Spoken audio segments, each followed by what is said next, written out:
Hi friends, இன்றைக்கி protein ரிச்சாக food recipe பார்க்கலாமா? சோயா சாப்பிடாத குட்டீஸ் கூட இப்படி செஞ்சு கொடுத்து பாருங்கள், கண்டிப்பாக சாப்பிடுவாங்க. சோயாவில் ஹை லெவல் ஆஃப் ப்ரோட்டீன் இருக்குங்க. வெயிட் லாஸ் பண்ணுறவங்க கூட இந்த சோயாவை நீங்கள் எடுத்துக்கலாம். சரி வாங்க, இந்த ரெசிபி எப்படி செய்கிறதுன்னு பார்க்கலாம். கொஞ்சமாக ஆயில், கடுகு, கடலைப்பருப்பு போட்டு வெடித்ததுக்கப்புறமா வெங்காயம், கருவேப்பிலை, மிளகாய் எல்லாம் போட்டு வதக்கணும். கொஞ்சமாக தக்காளி போட்டுக்குங்க.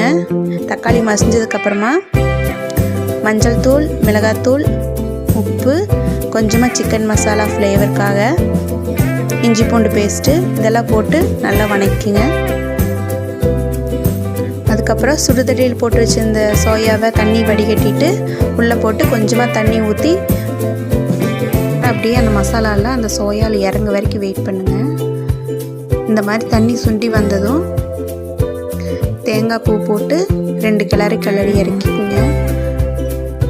ஆல்ரெடி நான் சாப்பாடு வடித்து வச்சுருக்கேன், அதையும் போட்டு கிளறிக்கலாம். Soya recipe ready. எடுத்து சாப்பிட்டு பாருங்கள், வேறு லெவல் இருக்கும்.